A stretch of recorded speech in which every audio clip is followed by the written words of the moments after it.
আমার পুরাতন ক্লায়েন্ট আমার কাছে আবার সাজতে এসেছেন। হ্যালো, আসসালামু আলাইকুম। কেমন আছেন সবাই? আশা করি অনেক ভালো আছেন।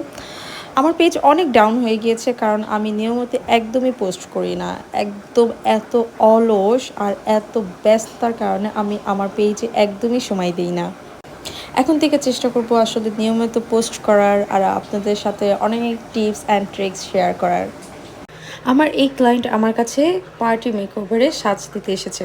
এই নিয়ে আমি ওকে ৪ বার সাজিয়েছি। মাশাআল্লাহ প্রতিবারই তার রিকমেন্ডস থাকে যে অনেক সুন্দর লেগেছে। আচ্ছা, তার আগে আমি আমার স্টুডিওর অ্যাড্রেসটা আপনাদেরকে বলে দিই। পুরান বাজার কাঠপট্টি ব্রিজের গোড়ায় পূর্ব রাস্তায় ৯ নং ওয়ার্ড প্রাইমারি স্কুলের সাথেই। বা আমার অ্যাড্রেস জানতে আমাকে ইনবক্স করুন। আমি কিন্তু সেই আগের জায়গায় সাজাই না। আমি নতুন স্টুডিও নিয়েছি, নতুন জায়গায় আমি সাজাই। আমার অ্যাড্রেস চেঞ্জ হয়েছে। আচ্ছা, অনেকেই আমাকে রিবর্নিং বা স্ট্রেট করার জন্য অনেকে ইনবক্স করেন যে আপু আপনি কি এই চুলের ট্রিটমেন্টটা কি এখনও চালু করেছেন কি না? এটা কি এখনও অ্যাভেলেবেল কি না? ইনশাল্লাহ আমি ভেরি সুন অ্যাভেলেবেল করব। আমার চিন্তা ভাবনা আছে আমি ঈদের পর এটা অ্যাভেলেবেল করব।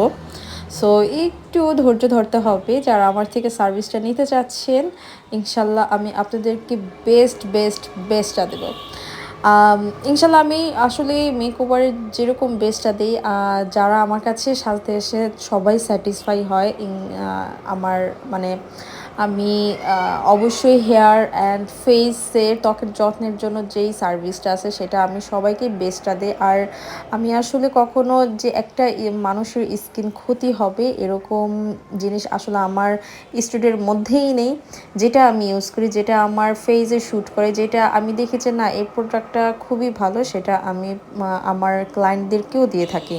যখন একটা ভিডিওতে ভয়েস দিই না তখন খুবই নার্ভাস হয়ে যাই, ভয়েস কেমন লাগে আল্লাহ, সেই চিন্তা ভাবনা করে আসলে মানে অন্যরকমই নার্ভাস হয়ে যায়। আর অনেক সময় দেখা যায় যে কথা বলার মানে ওয়ার্ডগুলো না এলোমেলো হয়ে যায়।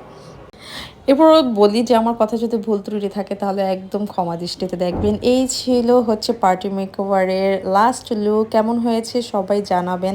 ভালো লাগলে লাইক দিবেন, ভালো না লাগলে অবশ্যই কমেন্টস করে জানাবেন যে কোথায় ভুল আছে ত্রুটি আছে। তো সবাই ভালো থাকবেন। আল্লাহ হাফেজ।